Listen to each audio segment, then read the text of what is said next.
Olá, amigos! Hoje nós estamos recebendo aqui na redação do Jornal da Imprensa o deputado estadual Bruno Peixoto, do PMDB. Deputado, obrigado pela sua presença aqui na redação do Jornal da Imprensa.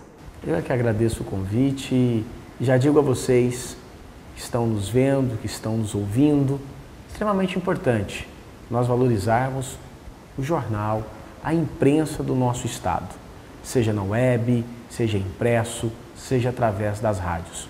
Por que isso? Fiz questão de vir conhecer o Jornal da Imprensa. É um jornal que já tem 19 anos, tem credibilidade em nosso estado, credibilidade em nosso país e fiz questão, sim, de conhecer as instalações. Instalações que eu afirmo a vocês que comportam, sim, o tamanho do jornal, a grandiosidade do jornal e a importância do jornal, não apenas para o nosso estado, para o nosso país e através da internet para o mundo. Deputado, hoje um dos principais gargalos nas grandes cidades, nas grandes metrópoles, é com relação à segurança pública. O senhor, que é empresário, dono aí de postos de combustíveis, como é que o senhor vê essa questão da segurança pública aqui em nossa capital, em nosso estado? Tudo é bom. Por quê? Eu tenho uma concepção comigo, quem dá segurança, quem ilumina é Deus. E nós temos que fazer a nossa parte. E um dos itens para contribuir para a segurança, que no meu entender, conforme a Constituição Federal, a segurança é a obrigação do Estado, porém, dever de todos. Gostaria eu de não ter um contrato com empresa de monitoramento, pois é um custo a mais para a empresa e quem faz um belo trabalho, que é o João Luiz da COP Segurança. Gostaria sim de não ter que investir capital da nossa empresa para os sistemas de segurança. E acredito que todos os empresários pensam assim como eu e todas as famílias que possuem sistemas de segurança em sua casa. Gostaríamos nós de não ter que pagar seguro de veículo, gostaríamos nós de termos a tranquilidade de ir e vir. Porém, sabemos que isso não ocorre. Mas nós pagamos os impostos, e caríssimos. A maior taxas, as maiores contribuições, os maiores impostos do mundo concentram-se em nosso país. Esses dias recebi um e-mail e ali estava escrito, informando que este cidadão, hora que transcreveu o e-mail, dizendo, recolho 27,5% para o imposto de renda. Sabe o que ele afirmou?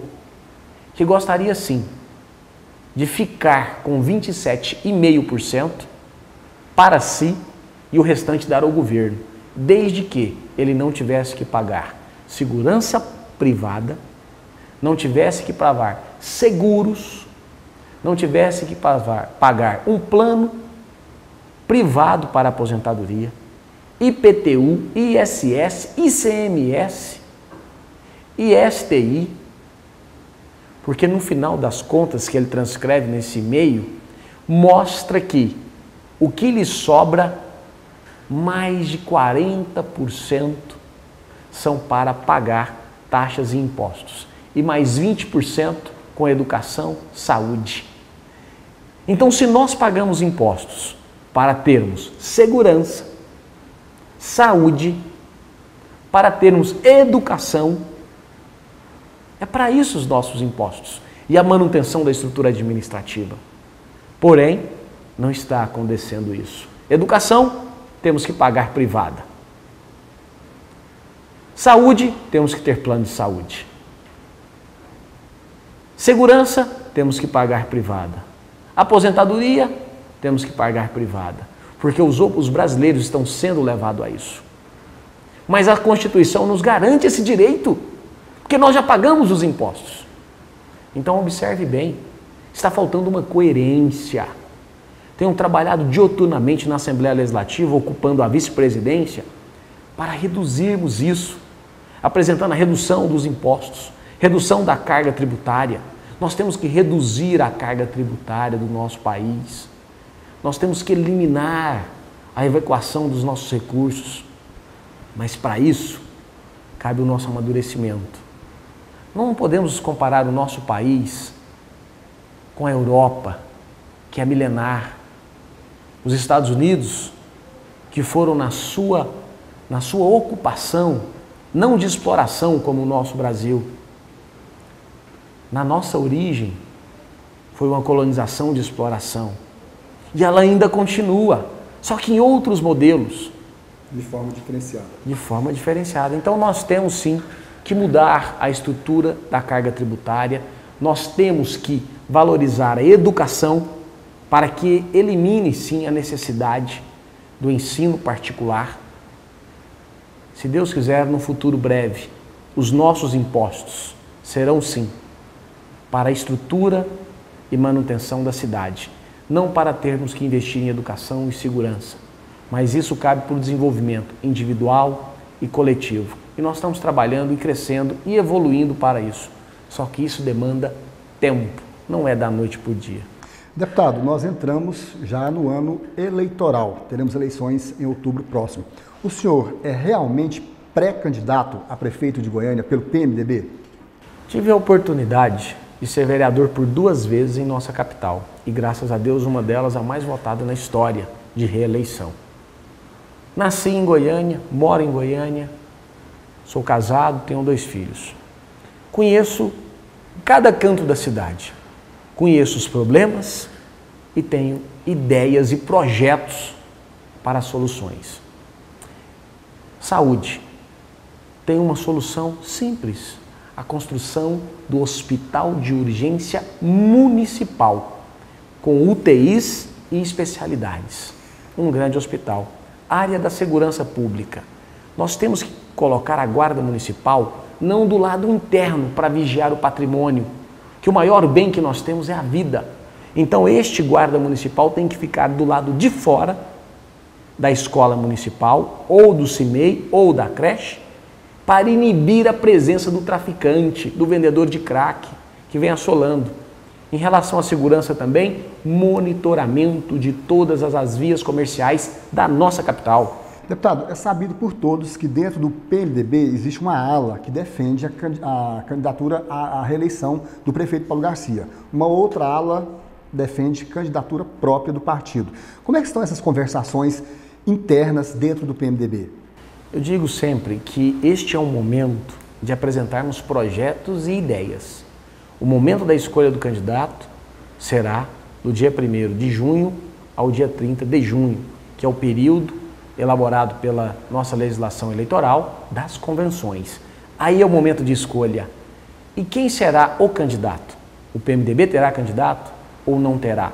Vai depender das condições. Vai depender do trabalho individual para o posterior trabalho coletivo. Eu tenho trabalhado em toda Goiânia. Tanto é que o nosso nome está à frente em todas as pesquisas, é o primeiro nome do PMDB. E isso, evidentemente, nos dá orgulho e, ao mesmo tempo, a obrigação de apresentarmos ideias, projetos e trabalhar ainda mais. O ex-prefeito Iris Rezende, ele defende a reeleição de Paulo Garcia. Como é que vocês veem isso? E sendo ele uma das principais lideranças do partido. Iris é o nosso professor, é o nosso amigo, é o maior cabo eleitoral da cidade de Goiânia. Mas ele é do PMDB. Ele é o PMDB. Ele não é do PT e ele não é o PT.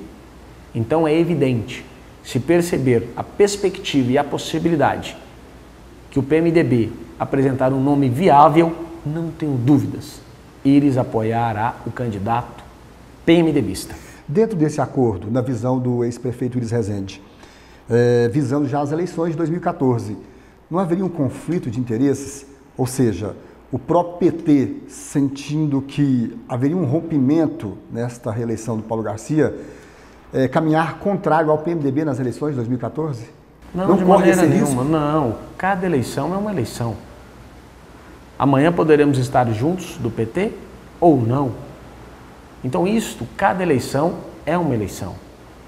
Nós observamos aí partidos que migram da base do governo estadual, liderados aí pelo Marconi Perillo, governador do estado, PSDB, e outro liderado por Iris Rezende, PMDB, que agora o PT está tomando a frente dessa liderança de partidos. O PMDB é o maior partido da capital e do estado. Então nós não podemos vincular eleições. 2012 é uma eleição, 2014 é outra eleição. Não tem como vincular uma a outra. Por quê? Há muitos projetos temos a questão nacional, temos as questões locais, temos as questões estaduais, então não há como vincular. Eu compreendo quando o PT disse que cada eleição é uma eleição, e o PMDB tenta impor essa condição. Só que essa condição é uma condição inócua, e ela não cabe nesse momento, porque cada eleição é uma eleição, cada eleição possui uma conjuntura e particularidades. Não pode impor a aliança 2012-2014. Mas há que se destacar que a equipe de governo do prefeito Paulo Garcia, ela é composta de vários PMDBistas. Como é que o senhor vê isso? Hoje não é, e falo isso com muita clareza, o PMDB que participa da administração do PT. Pelo contrário, Paulo Garcia que adentrou dentro de uma administração do PMDB. Ele era vice. A estrutura já estava andando. Então não tem como. Vou dar um exemplo aqui, um tanto quanto simplório, mas você está ali andando de bicicleta, pedalando, e tem alguém na garupa. De repente ele põe o pedal, os pés nos pedais e começa a pedalar. E aquele que está pilotando sai e ele assume. A bicicleta é a mesma. Não tem condições de você pegar e tirar a bicicleta. É isso que eu vejo dentro da administração.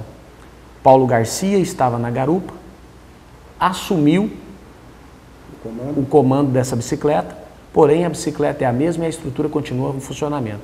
Então, não é o PMDB que adentrou na administração do PT. Não é isso. É o Paulo Garcia que assumiu uma administração do PMDB. Então, a estrutura PMDBista continua. E nós temos um projeto para Goiânia que finda-se em 2012. O nosso projeto, quando apresentamos a cidade de Goiânia, não foi um projeto de 1 ano, foi um projeto de 4 anos. Quando houve a composição de governo, não foi a composição para 1 ano, foram para 4 anos. Ao lançar o nome do senhor como pré-candidato do partido à Prefeitura de Goiânia, ao Paço Municipal, como é que foi a reação dos membros da legenda? Foi extremamente positiva, até mesmo porque é o anseio da grande maioria do nosso partido, porque é simples.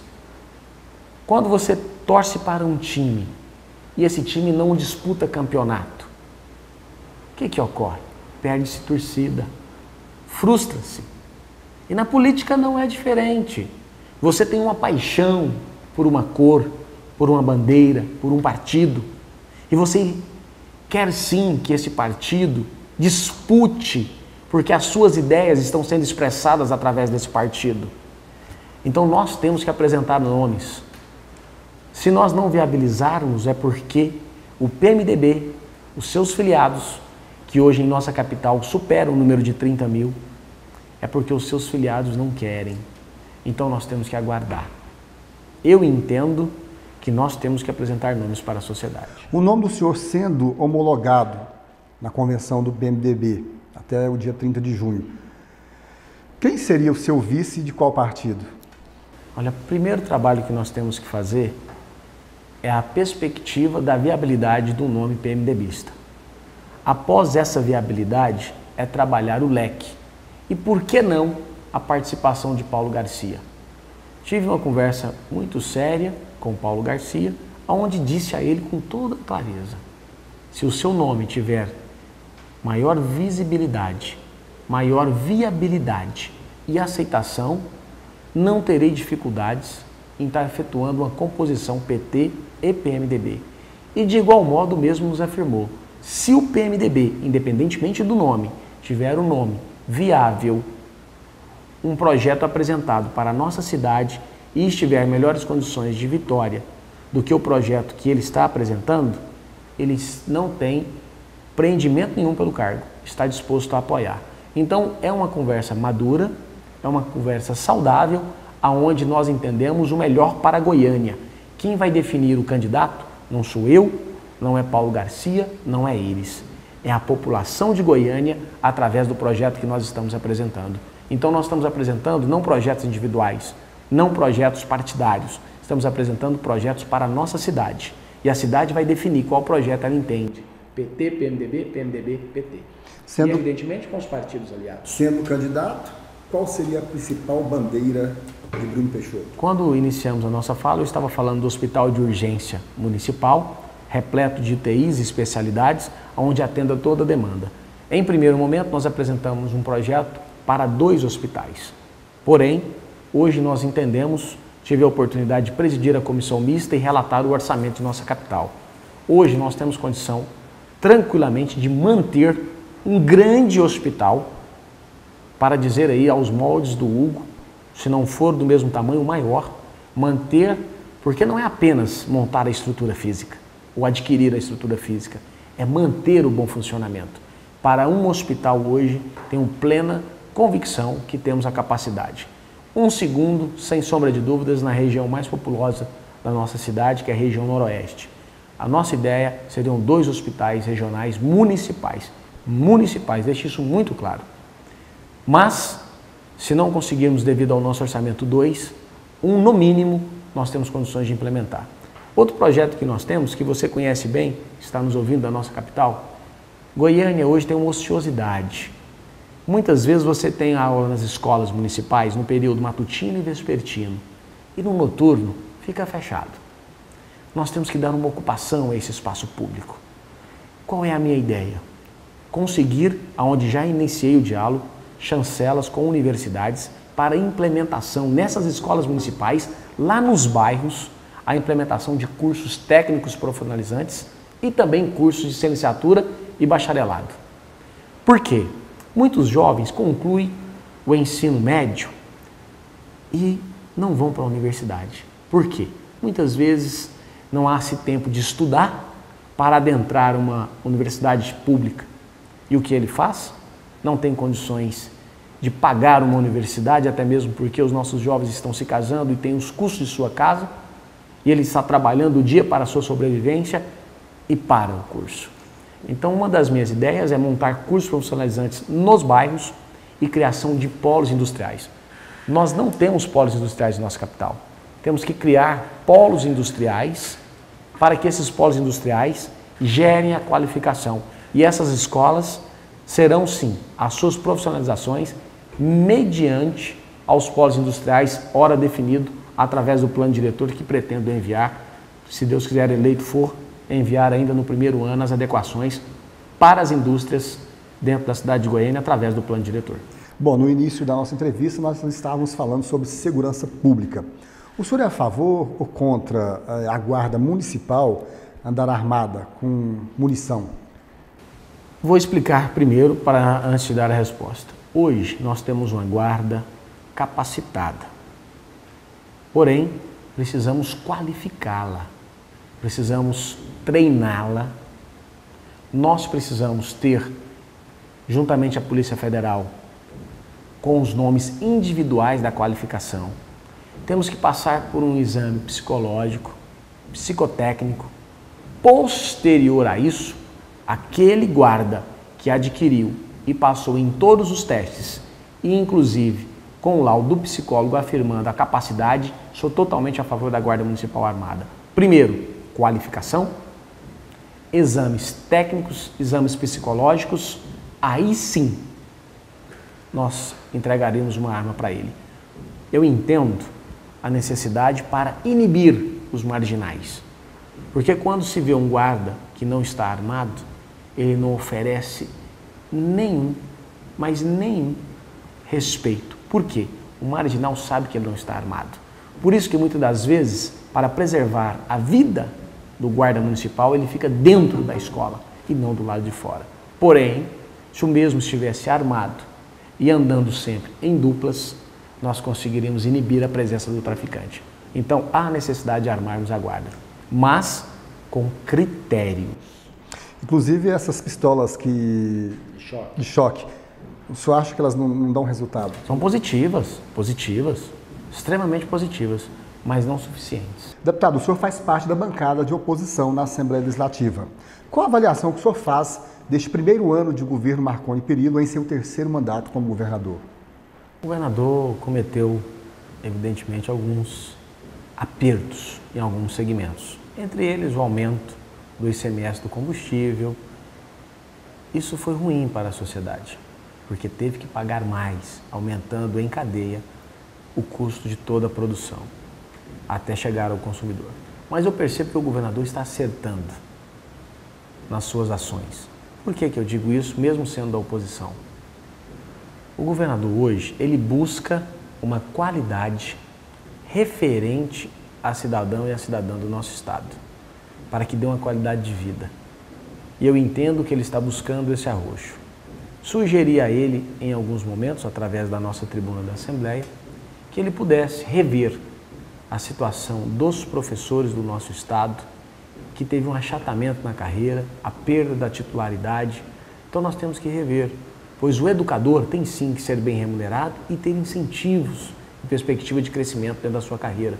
Porque quando você dá a titularidade, que é uma gratificação a cada vez que ele busca uma especialização, uma qualificação na sua formação para transmiti-la ao nosso aluno, quando você dá a eles a oportunidade de melhoria de salário através da valorização pessoal, da sua qualidade de ensino para transmissão em sala de aula, olha, é muito importante e nós teremos cada dia mais profissionais melhores, habilitados, qualificados e remunerados.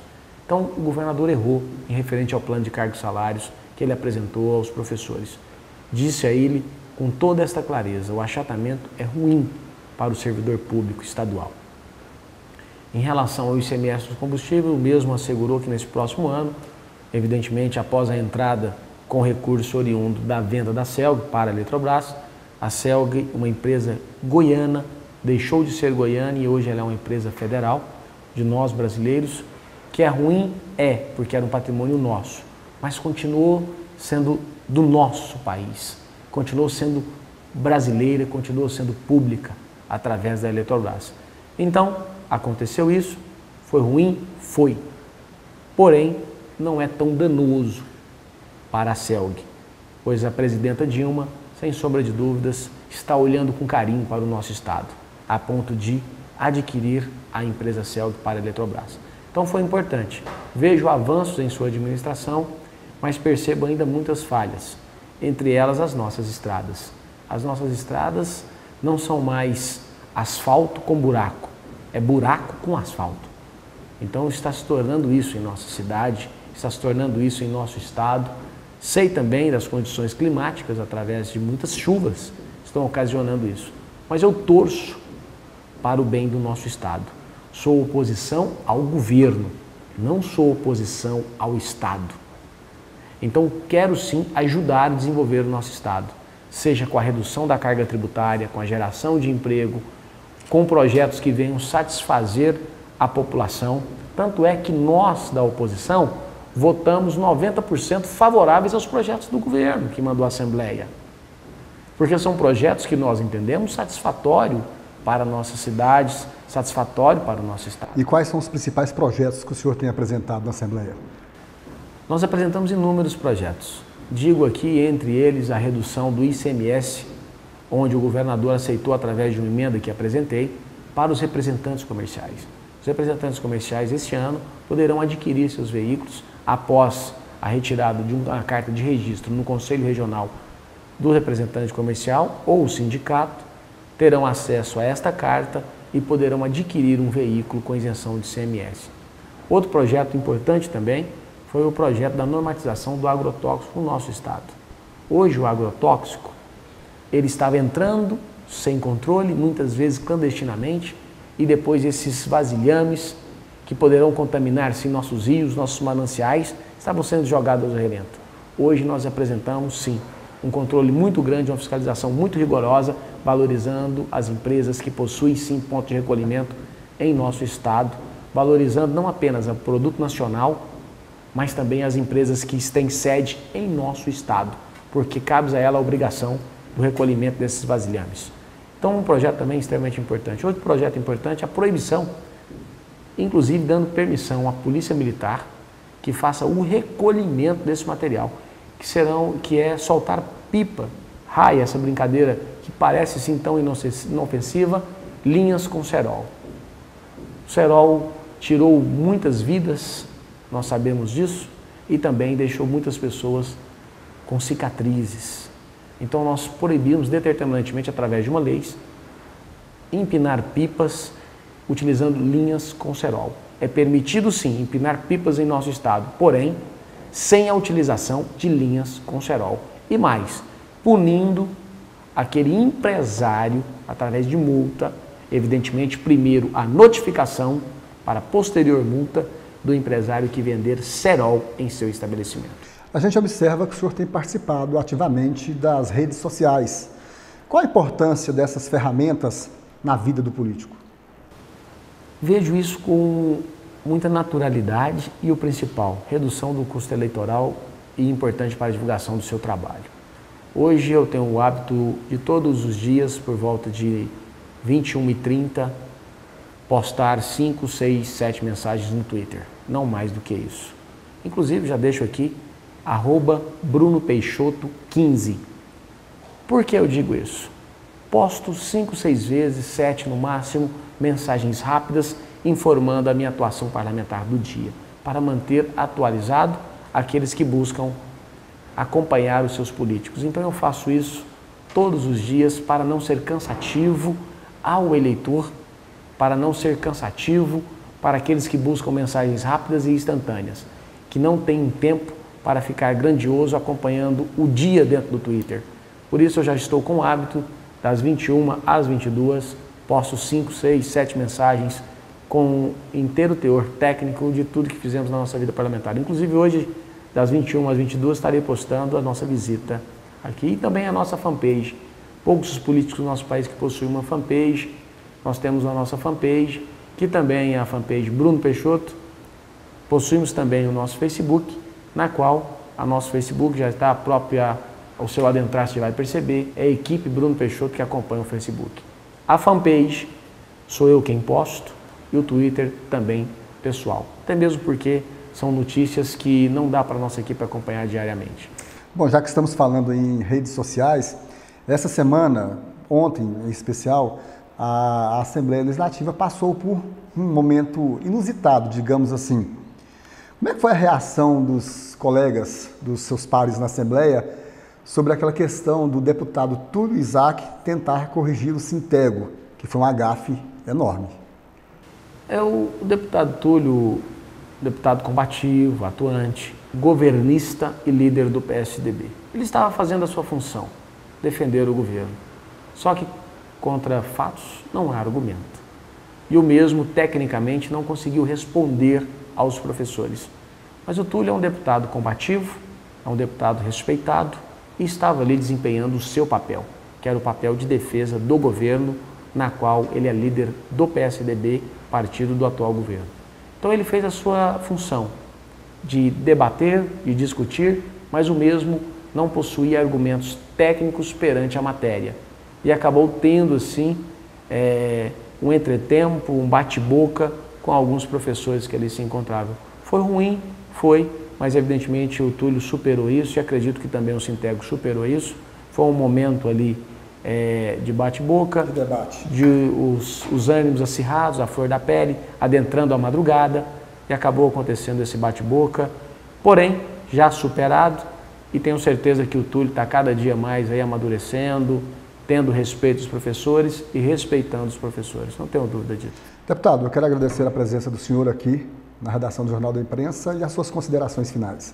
Eu que agradeço o convite, muito obrigado, uma entrevista prazerosa, evidentemente rápida. Gostaria de ficar aqui o dia inteiro falando, porque é sempre importante mostrar e dar, sim, as nossas ideias para a sociedade e, ao mesmo tempo, adquiri-las para apresentação e personificação através de projetos de leis, requerimentos e fiscalização.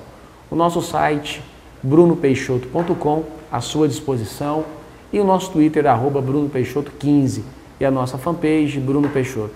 Nos acompanhe através das redes sociais, nos acompanhe na Assembleia, o nosso gabinete continua funcionando ativamente, mesmo no período do recesso parlamentar. E deixa claro, o recesso parlamentar não é férias do deputado, é apenas o recesso do parlamento, da atividade, ao pé da letra, a apresentação de projetos e apresentação de requerimentos e utilização da tribuna.